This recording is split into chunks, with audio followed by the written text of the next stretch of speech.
श्री सच्चिदानंद सद्गुरु साईनाथ महाराज की जय। साईं भक्तानुभव में श्रीमती तरखट के अनुभव। विठोवा की मूर्ति को हिलते डुलते देखकर उस ब्राह्मण की आंखें खुली रह गईं और वह अचेत होकर जमीन पर गिर पड़ा। बाद में होश संभालने पर श्रीमती तरखट और ज्योतिन्द्र के पैरों पर झुक गया और बोला, हम यहाँ पर कितने सालों से पूजा का काम कर रहे हैं, लेकिन हमने हमेशा इसे केवल एक मूर्ति ही समझा था। आज मुझे वास्तविकता का अनुभव हुआ है। मेरे लिए तो आप ही साक्षात विठोवा और रघुमाई हैं। श्रीमती तरखट ने उसे समझाया कि वे तो अन्य भक्तों की तरह ही साधारण भक्त हैं, लेकिन उनकी गहरी आंतरिक इच्छा से ही शायद विठोवा ने ऐसा चमत्कार दिखलाया। फिर वे लोग मुंबई लौट गए। अगली बार वे जब शिरडी में बाबा के दर्शन के लिए गए तो बाबा ने श्रीमती तरखट से पूछा, माँ, पंढरपुर में अच्छे दर्शन और पूजा हुई? श्रीमती तरखट ने कहा, बाबा आपके अनुग्रह से ही ऐसा हुआ है। अब से आप ही मेरे विठोवा हैं और शिरडी ही मेरे लिए पंढरपुर है। एक बार साईं बाबा ज्योतिन्द्र को अपने साथ किसी एकांत जगह ले गए और हाथों से थोड़ी सी मिट्टी हटाकर उसके अंदर देखने के लिए कहा। ज्योतिन्द्र ने उस गड्ढे में ध्यान से देखा तो उसमें उसे सोने के जैसे चमकती हुई एक धातु दिखाई दी। बाबा ने कहा, ले, ये सब तेरे लिए है। ज्योतिन्द्र ने कहा, मुझे ये नहीं चाहिए। बाबा बोले, ये सब तुझे दे रहा हूँ। ज्योतिन्द्र ने कहा, बाबा, मैं शिरडी इसके लिए नहीं आता हूँ, ये तो जहर के समान है। तब बाबा ने कहा, जब लक्ष्मी खुद आती है तो उसका निरादर नहीं करना चाहिए, ऐसे वह नाराज हो जाती है और फिर कभी नहीं आती। फिर भी ज्योतिन्द्र का निश्चय नहीं बदला। तब बाबा ने गड्ढे को फिर से भर दिया और मस्जिद लौट आए। कुछ ही दूर से यह घटना गांव के किसी आदमी ने देखी। उसे लगा कि गड्ढे से निकालकर बाबा ज्योतिन्द्र को कुछ देना चाह रहे थे।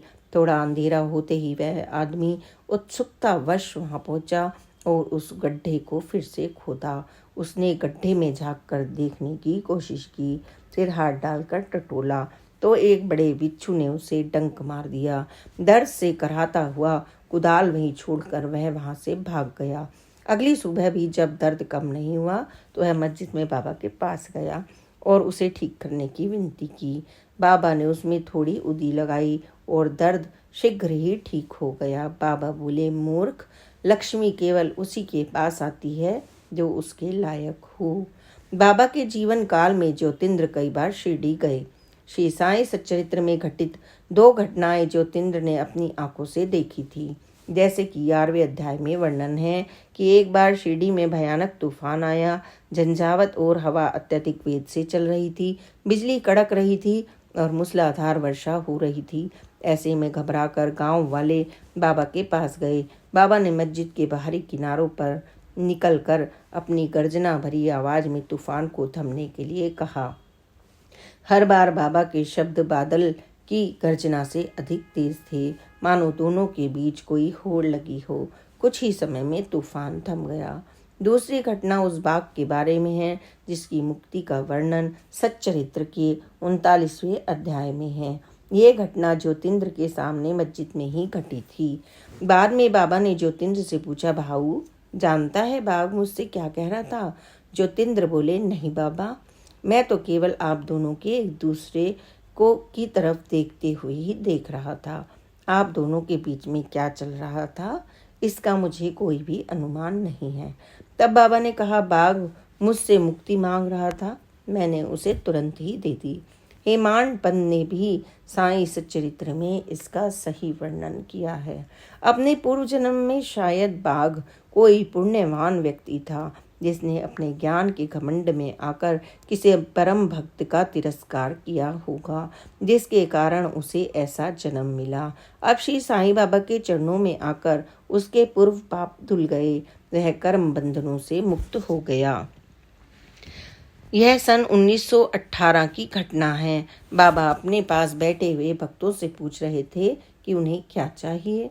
किसी ने पुत्र मांगा, किसी ने संपदा मांगी और किसी ने रोगों से छुटकारा। जब ज्योतिंद्र से पूछा गया तो उसने कहा, मुझे कुछ नहीं चाहिए। बाबा बोले, भाऊ ये हमारी आखिरी भेंट है, तू जो भी चाहे मांग ले, मैं दूंगा। ज्योतिंद्र ने कहा, बाबा मैं जो मांगूंगा आपको देना होगा, आप बाद में मना नहीं कर सकते।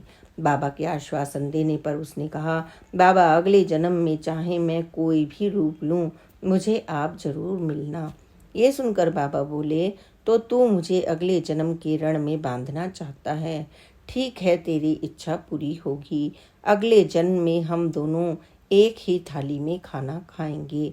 बाबा के शब्दों में विश्वास नहीं करने का प्रश्न ही नहीं है। बाद में ज्योतिंद्र का विवाह हुआ, कुछ संतानें हुईं। उन्होंने अपनी सांसारिक जिम्मेदारियों को पूरी तरह से निभाया, लेकिन उनकी बाबा के प्रति दृढ़ आस्था और आध्यात्मिक विचारों में गहरी रुचि रही। साईं बाबा ही उनके जीवन के परम ध्येय थे। हमेशा उनके मुंह पर साईं नाम ही रहता था। सच में ज्योतिंद्र की भक्ति उत्कृष्ट थी और उनका अगला जन्म भी बाबा के चरणों में ही समर्पित होगा। लेखक स्वर्गीय लेफ्टिनेंट कर्नल निम्बालकर। श्री साईं लीला सितंबर अक्टूबर 1991 अंक में पूर्व प्रकाशित। श्री रामलिंगा स्वामी की पुस्तक एम्बोसिया इन शिरडी को शिरडी की डॉक्टर विन्नी चितलूरी ने आधार बनाकर शोध किया है और उनमें कई दुर्लभ चित्र व जानकारियां देकर जुलाई 2002 में पुनः प्रकाशित किया है। ज्योतिंद्र के विषय में कुछ जानकारी उनकी पुस्तक एम्ब्रोसिया इन शिरडी पार्ट 1 से ली गई है, जो इस प्रकार है। श्री साईं सच्चरित्र अध्याय 9 में रामचंद्र तरखट और उनके पुत्र ज्योतिंद्र की कथा है कि किस प्रकार ज्योतिंद्र ने अपने पिताजी से चंदन के देवालय में रखे बाबा के चित्र की प्रतिदिन पूजा करने का वचन लिया था। रामचंद्र ने उन्हें आश्वासन दिया था कि नियम से प्रतिदिन बाबा की पूजा व नैवेद्य अर्पण करने के बाद ही वे स्वयं भोजन ग्रहण करेंगे।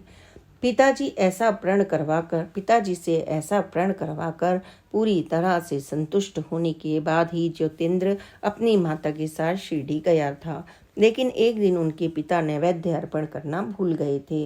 वहाँ शिरडी में बाबा बोले, माई मैं क्या करता, हमेशा की तरह आज भी मैं बांद्रा गया था, लेकिन वहाँ तो ना चावल थे ना कुछ खाने पीने को, मुझे वहाँ से भूखा ही लौट कर आना पड़ा। श्री सच्चिदानंद सतगुरु साईनाथ महाराज की जय। Please like, subscribe and share this channel. Om Sai Ram, जय साई राम, ओम साई राम।